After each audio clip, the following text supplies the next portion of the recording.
कुरमन जी धरती हिते हवाउनि में मोहबत आहे, नगमनि में दर्द ऐं मिटीअ में तारीख़ दफ़न थियल आहे।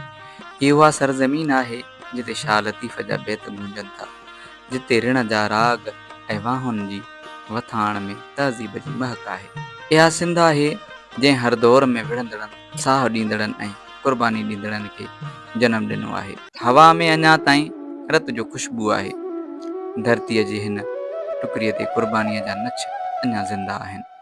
वक़्तु त अॻिते वधी वियो, पर यादूं अॼु बि भिटनि ते उकरियल आहिनि। असां मौजूद आहियूं रतो तेरो ऐं ॾखण जे विच में, क़दीमी माग बोहीजा कुबा ते, जिते बहादुरी, इश्क ऐं ईमान संगम बणिया। सिंध जो हर ख़ानदान, हर क़ौम ॼणियो हूअं त क़ुर्बानियूं जाम ॾिनियूं आहिनि, पर थईम ख़ानदान सिंध जी उन बहादुर क़ौम मां जिन पंहिंजी धरतीअ जी आन ऐं शान ख़ातिर जान निशावर कई। इहो दौर हो कलोड़नि जो। कलोड़नि जे राज में जॾहिं थईम पठाणनि सां मुहारो अटकायो, जंग लॻी, रत वहायो वियो। 1781 ईस्वीअ में जेके विढ़ंदड़ शहीद थिया, तिन लाइ तामीर थिया बोहीजा कुबा। हे कुबा टिनि मुक़बरनि ते मुश्तमिल आहिनि। पहिरियों कुबो साहब ख़ान तहीम जो, ॿियो दिलावर ख़ान ऐं नंढो कुबो जाफ़र शाह जो आहे। इहे नाला जिन पंहिंजो साह त विञायो, पर तारीख़ जे सिफ़नि ते अमर थी विया। पर अफ़सोस, तारीख़ जे किताबनि हिकु संगीन ग़लती कई आहे।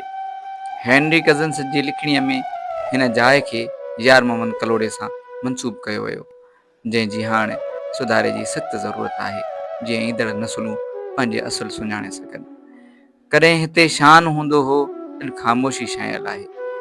कुबनि जूं भिटियूं, दराड़ूं, छितनि तां लटकंदड़ सरियनि ऐं ज़ंगियल सिरूं सभु फरियाद कनि था त असां छिरी विया आहियूं। जेकॾहिं अञा बि सुजाॻ न थींदव त वक़्तु हिन निशाननि खे मिटीअ में दफ़न करे छॾींदो। अचो पंहिंजी तारीख़ सां इंसाफ़ करियूं। बोहीजा कुबा सिर्फ़ु सहीम ख़ानदान जो असासो न आहिनि, बल्कि असां सभिनीनि जी हिमत, हैसियत, हुबल वतनी जा निशान आहिनि। जेकॾहिं को क़ौम पंहिंजी माज़ी विसारे वेहे त संदन मुस्तक़बिल बेरहनुमा थी पवे थो। बोहीजा कुबा तव्हांखे सॾे रहिया आहिनि।